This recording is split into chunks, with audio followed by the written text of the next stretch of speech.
mukulikeeyo nnyo mu kuwummulako okwo ate era mbeebaza okubanga mukyali naffe wano ku WBS mu pulogulaamu yaffe ekikolo n'eddagala. Gwe nno eyakatwegattako obudde buno nkubuulira nti olwaleero mu pulogulaamu eno ekikolo n'eddagala twogera ku kigajji. Ekigajji ekyo kyetukamula ne tujjamu ekyokunywa oluusi ekituyamba obulamu bwaffe, naye ng'omukulu atugaa nti oluusi tukikamula bubi, oluusi ne tutafuna migaso gye twetaaga. Era awo wenjagala asimbulire agende mu maaso. Tubadde tukyalaba emiganyulo gye kirina oba ze tuyita health benefits. Tulaba ekirimu eminnyo egisoba mu 20 oba minerals. Tulaba omunnyo ogwa calcium, ne tulaba omunnyo ogwa potassium, ne tulaba omunnyo ogwa magnesium, ne tulaba ne zinc. Kirimu omunnyo ogwa phosphorus. Ate era kirina ne vitamins. Kirimu vitamin A. Vitamin A tuyamba okukola ku nerves, etuyamba okukola ku lububi lw'eriiso n'emirimu emirala. Ate era kirina ne vitamin E. Ekigajji ekyolaba kikola ku lususu. Vitamin E yeyamba okuliikiriza epidermis layer. Layer y'olususu esobola okuwa endabika ennungi. Era nga bw'oba oli ku lususu oba okyali kali ak'omunda tugenda kubabuulira ow'olususu akozesa atya n'ayagala okukozesa munda. Ekigajji kino kirinamu amino acids. Kirinamu ebirungo bya amino acid, kirina nakyo protein.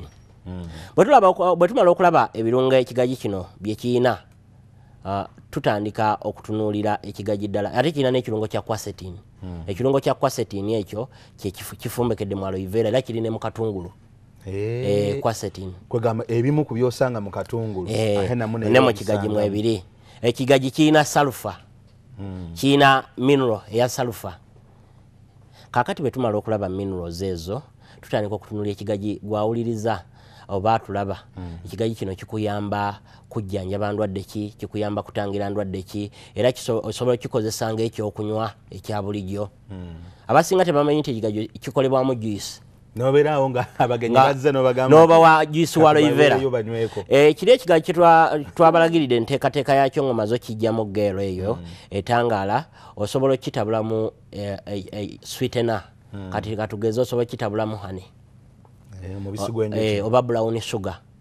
Nekifuna testi egy'okuwoomera. Bwe nteekamu sukaali ono wa bulijjo osobola oteekamu sukaali owa bulijjo, naye kati nga ffe abasawo sukaali owa bulijjo alina engeri gy'ataataganyamu emibiri bw'oba okoze eddagala. Brown sugar ono gw'oyogerako gwe tutabulamu abatuulize era abatulaba bandyetaaze okumumanya ennyo. Bwe ngenda ku dduuka ne nsangawo sukaali ng'agubyegubye nga ndeeta nga ntabula oba brown sugar waliwo sukaali bwe baba mukola process mwayita. Sukaali bw'aba akolebwa asooka kuyita mu process ya kaloddo, bw'ava mu kaloddo n'ayongera okufumbibwa n'akwata bw'akwata kati ekyo ekiyinja ekikutte kye tuyita brown sugar nga tanateekebwamu chemical zimukyamula n'afuuka mweru nga gwe bw'omulaba. Aba akyalina minerals, tumanyi nti ebyo ebimukyamula oluusi birina engeri gye bikendeezaamu ebirungo ebimu bye twetaaga, ate oluusi ebimu bye bateekamu bisigalamu ne weekanga nti embeera ezimu ziyinza obutatambula bulungi. Ekigajji kino kye kisookera ddala okukola, kiyamba ku digestive system. Era ndowooza gwe munaffe atulaba bw'obanga olina ekizibu ky'olubuto. Olubuto ye yingini y'omubiri gwo. Buli kintu ky'oyingiza mu kamwa kiggukira mu lubuto. Bwe kituuka mu lubuto bwe kiba kirungi, olubuto lwo lukola kye tuyita absorption. Lujja ebiriisa mu mmere gy'olidde. N'abantu abasinga emmere gye balya tegibwamu biriisa. Olw'okuba akanda kulya emmere gy'olidde oluusi eyinza okuba ng'olidde emmere enfu. Emmere enfumbe nga buli kadde olya mmere enfumbe. Emmere enfumbe oluusi emu bw'efumbibwa ebirungo ebyali tuyambye okuliikiriza ekyenda kyaffe bikendeera ne organi zaffe ziri munda.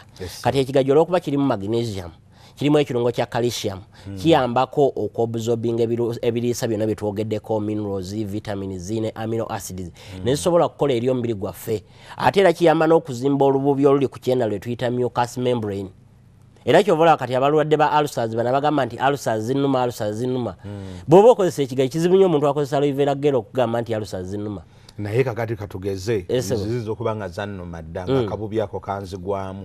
Bwe nkinywa ekigajji kino kisobola okuzimba akabubi ako ne kaddamu. Omubiri gwo ssebo oba nnyabo gwatulaba guyina engeri gye gutondebwamu obujja. Ky'ova olaba olususu luno lw'olaba lwe tulina luno buli luvannyuma lw'ennaku 3 oyambala lupya. Ekyo abantu abasinga tebakimanyi. Omuntu weeyubula naye olwakuba ffe abantu kale yakava engeri gye tunaaba kasusumbuka tokalaba. emisoto olw'okuba gyo teginaaba gijja kuvaako ekikala kampanga kinene kibeere wali okirabe naye oluvannyuma lunaku 3 olususulo lukyuka kati ne munda mu lubuto bwe tuli emmere emu gye tuli ebaamu acid mungi emu ebaamu alkaline mungi emu ereeta fermentation ereeta okugaga mu lubuto ereetera ekyenda okusabuka kati okusabuka kw'ekyenda ekyo ze tuyita ulcers bw'oba tolidde emmere esobola kuzzaawo kabuubi kali kaddemu kazimbe mucus layer eri oba rough texture ebeera ku kyenda oyo gwe bayita omulwadde wa ulcers kati ekitegeeza nti omuntu bw'amala okulya kafunkufunku we nga bw'alabye kyandimwetaagisiza okunywayo akagiraasi k'ekigagi okubeera safe ate naawe tetukukubiriza kuba nti ojja kugamba nti kasita nywa ekigagi buli kyensanze kandye kansenyira omusawo wange ngenda okukola ki okwongerezaako era naawe tukugamba tujja kgenda tukulungamya engeri gy'osobola okutegekamu endi ennungi eri omubiri gwo naye gwe atawanyizibwa ulcers ndowooza ekigagi kyali kubadde kumpi oyinza okulaba nti obulwadde bwobadde bukutawanyiza ebbanga eggwanvu omusawo abadde aliwo waka ne lwakuba gwobadde tomumanyi ekigagi tekikoma okwo kijjawo kye tuyita constipation kwe kwesiba olubuto abantu abasinga bali emmere okimanyi oli ekyenkya n'oli ekyemisana n'olya n'ekyeggulo oli najja n'akugamba nze awange batera okujja ku klinika oli n'agamba dokita mmala ennaku nnya sifuluma ahe nno nze sijja kulimba nze mpulira beewaana nze bannaye nze ndi bulungi nze ne bwendi emirundi emeka olunaku nfuluma omulundi abamu ne beewaanya ne ku bannaabwe naye gwe oli savinga ddi nga sente zonna ozimalira mu kabuyonjo olaba kaakati omuntu omulamu olina okufuluma emirundi 3 olunaku artist ekyo n'ebiri kubanga oli ekyenkya ekyemisana n'ekyeggulo olina okukola defecation omubiri gwe gufulumye kasasiro ate guyingiza ebipya kubanga emmere gy'olya oluvannyuma lw'essaawa 4 bemaze okukolebwako nga buli kimu kiwedde essaawa nnya naye waliwo abaatulimbanga mbwe enkoko simanye ennaku ssaawa 9 kaati dda walinga benjogera mbu omuntu bw'ali enkoko emala ennaku 7 ng'ekyamuyamba lwaki bagamba emala ennaku 7 mu lubuto lwo bw'obanga olidde ennyama ekyenda kigigoya mpola kyova olaba abantu abalya ennyo ennyama balwala nnyo endwadde z'olubuto ennyama tetugigoba ku bantu naye olina okulya nga ya kigero n'ogamba nti mu wiiki nja kulyamu ennyama emirundi 2 naye mulimu ababeera ku nnyama kanaafuna kye tuyita digestive fermentation olubuto ne lugaga bwe lugaga ne bisangamu ebyenkya kati n'ebyalule ekivaamu ng'atandika okugamba nti olubuto lunuma olubuto ntandise okubulwa appetite sikyayagala kulya n'atamanya nti ekiviirako ekyo lwakulaba lusibye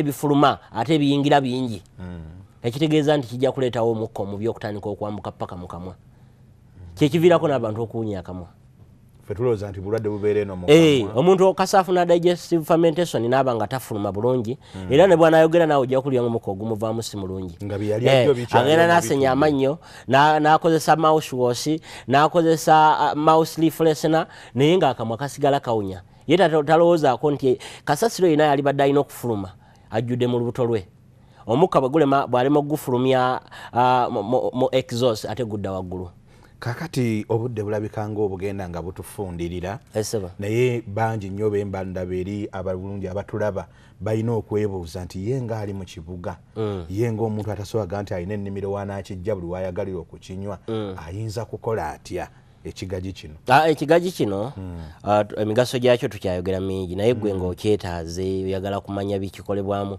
ekigagi kivaamu products nyingi ekigagi kikola ku lususu abantu abalina embalabe embalabe latex oyo osobola omuggyako akakuta ak'okungulu akamasanda agakaawa osobola okugaggyako n'ogatabula mu bizigo ffe tukolamu n'ebizigo omuntu byasobola okwesiga nga tetunatuuka bw'okoledde ebizigo kino kikuta kyennyini kati bwe nkijjako nkitabula bw'okijjako okikaza osobola okikaza bw'omala okikaza okikolamu pawuda pawuda oyo osobola okukola muboiringa n'okola extraction y'amazzi ago n'ogatabula mu oba ogenda kukola shampoo oba ogenda kukola lotion oba ogenda kukola cream oba ogenda kukola jelly n'otandika okwesiiga ate naawe ayina endwadde z'olusungu oli mu kyalo ogamba nina oluwumu ekigagi kikola ku linguwamu kiina ekirungo kya salufa kisobola okujjanjaba oluwumu abantu abalina oluwumu n'olusolo tandika okwesiiga ekigagi osobola okwesiiga latex oyo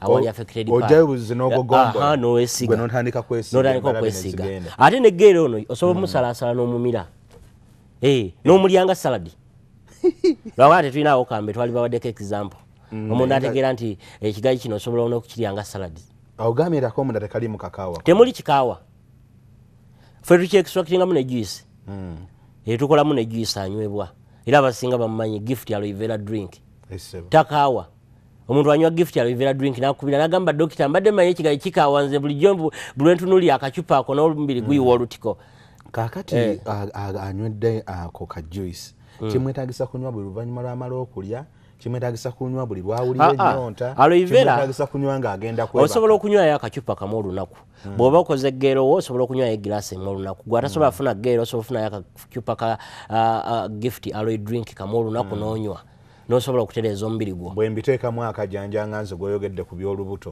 ne ŋŋamba nti buli dakiika nywe kiyinza okundeetera obuzibu ekigaji kino nga bwe tulabye nti kira laxative properties kiina ebirungo ebigonza olubuto buli lw'okiyitiriza kisobola okukuleetera okuba nti ojja ofuna ogenda mu toyo okuba buli kadde kakati bw'okikozesa kirungi n'okikozesa mu bipimo kyova atugambye gwa extractions egeero kozesa akagiraasi kamu buli lunaku ate gwakozeseza gift aloe drink kozesa akacupa kamu olunaku aka aloe vera ekigaji kiyamba ku bantu abalina high blood pressure tweyanziza nnyo tweyanzeege awo wennyininyini awookomye we tujja okutandikira ku mulundi oguddako naye kakati mu butikitiki obutono ennyo bwe tusigazza nsaba oddemu weeyanjulire ku batuulize era abatulaba obabulye ne wawe musangibwa babatuukako batya banaffe abatulaba era abatuwuliriza nze abadde abasomesa ebikwata ku kigaji nze Dr. Ssenjobe Richard era ekitongole mwenva kiyitibwa Biva Organic and Natural Health Products.